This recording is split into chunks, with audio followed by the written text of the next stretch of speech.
Ახიძეს.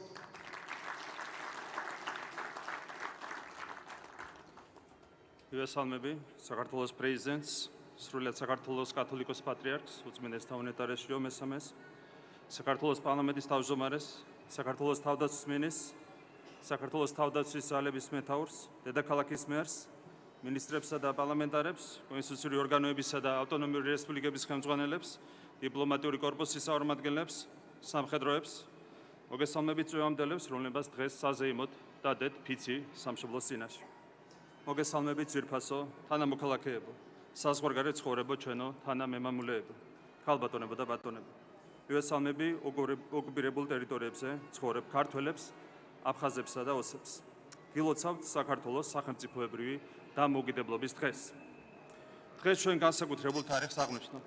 დღეს კიდევ ერთხელ ვიხსენებთ ჩვენი ერის მრავალსაუკუნოვან ბრძოლას სახელმწიფოებრივი დამოუკიდებლობისთვის, ჩვენი თავისუფლებას მოყარე ხალხისა და დიდი მოღვაწეების სიმამაცისა და სიბრძნეს და იმ მარადიულ ღირებულებებს, რომლებმაც საუკუნეების განმავლობაში შეგვინარჩუნა ეროვნული ღირსება და ეროვნული თვითყოფადობა. წელს ჩვენი ქვეყანა აღნიშნავს 1700 წლის იუბილეს ქრისტიანობის სახელმწიფო რელიგიად გამოცხადებიდან. 326 წელს ქრისტიანობა ჩვენი ეროვნული იდენტობის განუყოფელ ნაწილად და ერთ-ერთ უმთავრეს საყრდენად იქცა. ქრისტიანობამ განსაზღვრა უნიკალური ქართული კულტურა, რომელთაც თითოეული ჩვენგანი ასე ვამაყობთ. 1700 წელი რწმენა გვაძლიერებს და სიყვარული გვაერთიანებს. ქრისტიანობამ ჩვენს ხალხს მოამადლა სიყვარულის გამორჩეული კულტურა და ნიჭი, რომელსაც ბოროტება და სიძულვილი ვერასოდეს დაამარცხებს.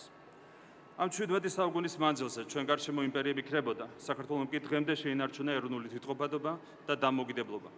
რომ არა უფლის მფარველობა და ქართველი ხალხის რწმენა, რომ ღვთისმშობლის წილხვედრი ქვეყნის შვილები ვართ, ისტორიის ეს სასწაული ვერ შედგებოდა. გიორგი მერჩულე ამბობდა: ქართლად ფრიადი ქვეყანა იაღი რაცხების, რომელსაც საშინა ქართულითა ენითა შამი შეიწირვის და ლოცვაი ყოველი აღესრულების.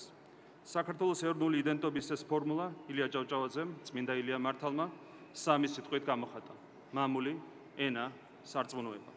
ეს არის ის სამი უმთავრესი ეროვნული ღირებულება, რომელსაც თავგანწირვით იცავდნენ ჩვენი წინაპრები და რომლის მტკიცედ დაცვა თითოეული ჩვენგანის თვალია.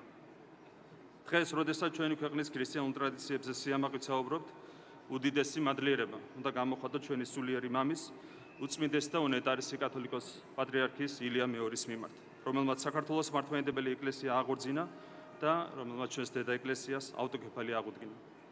ისევ როგორც წმინდა ილია მართალმა, ილია მეორემაც სამი სიტყვით გამოხატა უმთავრესი ღირებულებები, რომლებსაც თითოეული ქართველის თვითშეგნება უნდა ეფუძნებოდეს: ღმერთი, სამშობლო, ადამიანი. გამოცდილებამ გვასწავლა, რომ ყალბია ყოველგვარი პატრიოტიზმი და ჰუმანიზმი, რომელიც ღმერთის შიშსა და რწმენაზე არ არის დაფუძნებული. სწორედ უფლის რწმენაზე დაფუძნებული პატრიოტიზმი და ჰუმანიზმი არის ის ძალა, რომელმაც დაგვაძლევინა მრავალი სირთულე წარსულში და რომელიც დაგვაძლევინებს ყველა სირთულეს მომავალში. ღრმა პატივისცემით მივესალმები უწმინდესთა უნეტარესშიო მესამეს, უფლისნებით, ილია მეორის ანდერძით და წმინდა სინოდის თანადგომით გამორჩეულ კათოლიკოს პატრიარქს. უწმინდესთა უნეტარესს უსურვებ მისი მოღვაწეობა საბრძოლოდ დაედოს კიდევ ერთ გამორჩეულ ეპოქას ჩვენი დედა ეკლესიის ისტორიაში. 35 წელიწადი გავიდა მას შემდეგ, რაც საქართველოს სახელმწიფოებრივი დამოუკიდებლობა აღიდგინა. მას შემდეგ ჩვენ კვლავაც გავდივართ 40 წლიან მოსას გზას. დღეს დამოუკიდებლობის აღდგენიდან 35 წლის თავზე თითოეულ პატრიოტ ქართველს შეუძლია იამაყოს, რომ საქართველო არის დამოუკიდებელი და სუვერენული, როგორც არასდროს. სწორედ დამოუკიდებლობასა და სუვერენიტეტში გაძლიერება მისცა ჩვენს ქვეყანას შეასრულება ურთულესი გამოწვევების მიუხედავად. მტკიცედ დაიცვა სარწმუნოება, შეენარჩუნა ბინა მშვიდობა და დადგომოდა წინსვლისა და განვითარების უწყოთ გზას, რომელიც აუცილებლად იგვიყვანს აღთქმულ მიწამდე, ჩვენი ყველა ეროვნული მიზნის მიღწევამდე, გამთლიანებულ და გაბრწყინებულ საქართველომდე. კიდევ ერთხელ გილოცავთ საქართველოს სახელმწიფოებრივი დამოუკიდებლობის დღეს, გილოცავთ ქრისტიანობის სახელმწიფო რელიგიად გამოცხადების 1700 წლის იუბილეს. გაუმარჯოს დამოუკიდებელ, ძლიერ და ერთიან საქართველოს. ღმერთმა დაალოცოს ჩვენი დედა ეკლესია და ჩვენი სამშობლო.